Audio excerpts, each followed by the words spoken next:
lot of this. This is a really unique crime in that basically every second of the defendant's presence on the Capitol has been captured in some capacity. There are a few blind spots, but you can basically map out what each defendant did throughout the entire day. You know what door they entered, you know what confrontations they had, and because of the work of online sleuths, they've been able to turn up this information that can upgrade some of the charges and make these more minor charges more serious and bring felony charges against a lot of these defendants who might have otherwise just been facing misdemeanors. Ryan Riley and Paul Butler, thank you both for starting us off tonight. Really appreciate it. Thank you. And joining us now is Democratic Congressman Tim Ryan of Ohio, where he is running now for the United States Senate. He is the chair of the subcommittee that oversees the Capitol Police. I want to begin, Congressman Ryan, with your reaction to Judge Chutkan's ruling tonight that no, there will be no delay in handing over the Trump documents to the January 6th committee, to your House committees.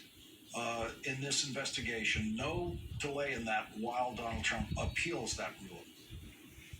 I love it. I mean, I think it meets the moment. I mean, what we saw on January 6th, everything you guys just talked about, this meets the moment. This means the judicial branch is actually acknowledging how important this is to move this thing along. We've got the commission going on. We've got hearings going on.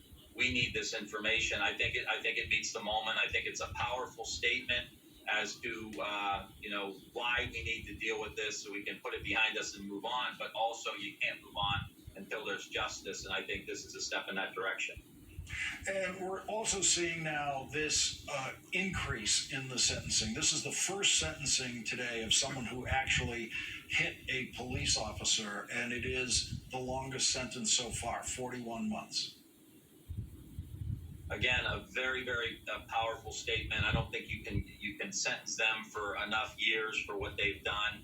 I've been working now with others, with the cops, the Capitol Police, Lawrence, who have dealt with so much. And you got to remember, you also have veterans who are carrying some trauma from the wars that they served in, who then become police officers and then experience what happened on January 6th. There is a lot of trauma. We're talking about officers who have been, working 6-7 days a week, 12 hours a day. They don't get to see their families. We're working on reforming it so they can make more money and have better benefits. But as of this moment, they're not where they need to be, and they put their lives on the line for us. And these guys are hitting them upside the head with lead pipes. There's so much trauma that still needs to be dealt with. So I'm glad that these sentences are firm. I don't think they can be firm enough because of everything that was at stake. But this is going to have a ripple effect, and has had a ripple effect with the rank and file of the Capitol Police, that it's going to take a long time to fix. So I'm glad that the sentence is what it is. We heard a request for mercy today, and we heard the judge say, given what this crime was, it was impossible for him to go below the guidelines. And going below the guidelines is a judge's form of mercy in these cases.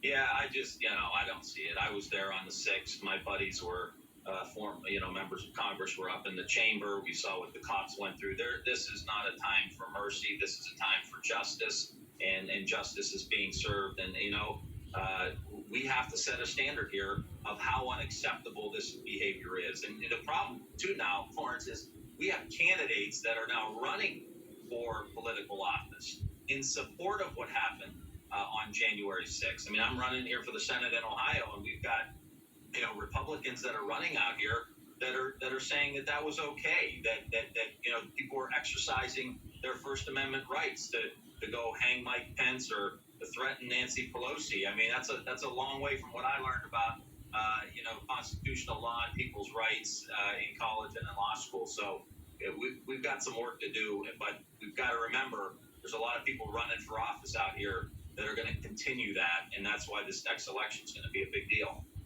So the infrastructure bill is now passed. Republicans in the House thinking about somehow penalizing the Republicans who voted for it, even though Mitch McConnell voted for it in the United States Senate, and there's no talk of anybody penalizing him. The challenge you have, of course, in that is communicating to voters in Ohio who's actually responsible for delivering this infrastructure package. Well, we got to be firm. And, I mean, Democrats are never accused of being always on message or having a concise message. So we've got to get our act together about, who has done this. We find these Republicans, they're pro-insurrection and anti-infrastructure.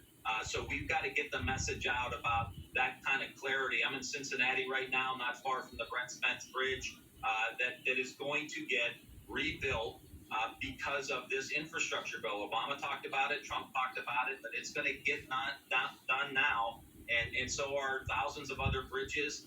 If we want to compete with China, we've got to make sure that we have the infrastructure, the broadband, so our businesses can grow, our kids can learn. This is so important for us to be able to outcompete China for these jobs of the future, put money in people's pockets. And it's clear that we were the ones that pushed this. I love to hear some of these Republicans, Lawrence, it took so long for us to do it. It took so long for us to do it. They never did it. 4 years of infrastructure week, they never did it. And I'm running for the Senate, Lawrence. If people can go to Tim for Ohio, timforoh.com and send a contribution, because we need to do more. We're only taking care of about 3,000 bridges, and we have about 40,000 in the country that aren't even close to being where they need to be. China's spending 7 to 9% of their GDP on their infrastructure. We just had this big fight about maybe spending 1%. So we got a long way to go. But you're right. It's important that we let people know that it was the Democrats and President Biden and Democrats in the Senate and only 13 Republicans in the House voted for this. We got it done, and the American people are going to be better off for it. Congressman Tim Ryan, thank you very much for joining us tonight. Thanks, Lawrence. Thank you. And coming up, two of the co-sponsors of a new House resolution to censure Congressman Paul Gosar will join us next.